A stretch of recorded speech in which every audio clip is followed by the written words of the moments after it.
हनुमान जी का लंका में प्रवेश। 400 योजन अलंघनीय समुद्र को लांघ कर महाबली हनुमान जी त्रिकूट नामक पर्वत के शिखर पर स्वस्थ भाव से खड़े हो गए। कपिश्रेष्ठ ने वहां सरल, चीड़, कनेर, खिले हुए खजूर, प्रियाल, चिरौंजी, मुचलिंद, जम्बीरी नींबू, कुटज, केतक, केवड़े, सुगंधपूर्ण प्रियंगो, पिप्पली, नीप, कदम या अशोक, छितवन, असन, कोविदार तथा खिले हुए करवीर भी देखे। फूलों के भार से लदे हुए तथा मुकुलित, अधखिले बहुत से वृक्ष भी उन्हें दृष्टिगोचर हुए, जिनकी डालियां झूम रही थी और जिन पर नाना प्रकार के पक्षी कलरव कर रहे थे। हनुमान जी धीरे धीरे अद्भुत शोभा से संपन्न रावणपाले लंकापुरी के पास पहुँचे। उन्होंने देखा लंका के चारों ओर कमलों से सुशोभित जलपूरित खाई खुदी हुई है। वह महापुरी सोने की चहारदीवारी से घिरी हुई है। श्वेत रंग की ऊंची ऊंची सड़कें उस पुरी को सब ओर से घेरे हुए थी। सैकड़ों गगनचुंबी अट्टालिकाएं ध्वजा पताका फहराती हुई उस नगरी की शोभा बढ़ा रही है। उस पुरी के उत्तर द्वार पर पहुंचकर वानरवीर हनुमान जी चिंता में पड़ गए। लंकापुरी भयानक राक्षसों से उसी प्रकार भरी हुई थी जैसे कि पाताल की भोगवतीपुरी नागों से भरी रहती है। हाथों में शूल और पट्टिश लिए बड़ी बड़ी दाढ़ों वाले बहुत से शूरवीर घोर राक्षस लंकापुरी की रक्षा कर रहे थे।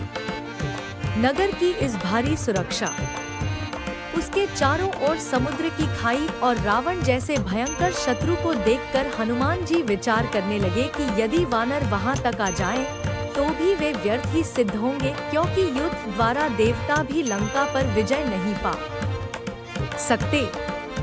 रावण पालित इस दुर्गम और विषम संकटपूर्ण लंका में महाबाहु रामचंद्र आ भी जाएं, तो क्या कर पाएंगे?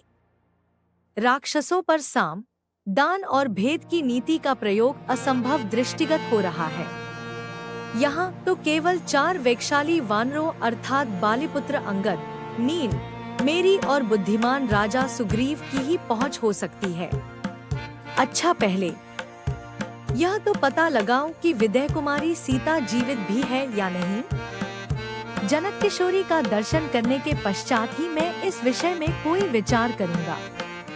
उन्होंने सोचा कि मैं इस रूप से राक्षसों की इस नगरी में प्रवेश नहीं कर सकता, क्योंकि बहुत से क्रूर और बलवान राक्षस इसकी रक्षा कर रहे हैं। जानकी की खोज करते समय मुझे स्वयं को इन महातेजस्वी, महापराक्रमी और बलवान राक्षसों से गुप्त रखना होगा।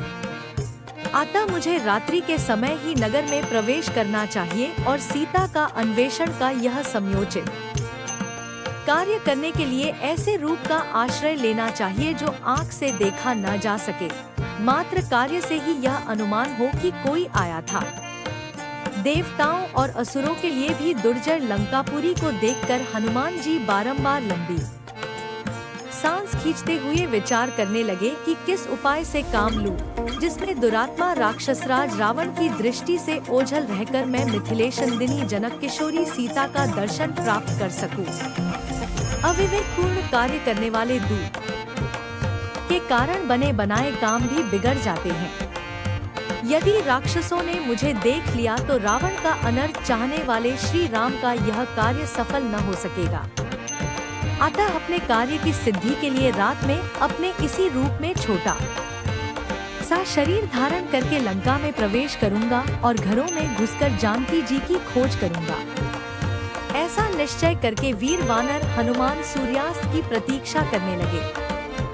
सूर्यास्त हो जाने पर रात के समय उन्होंने अपने शरीर को छोटा बना लिया और उछलकर उस रमणीय लंकापुरी में प्रवेश कर गए।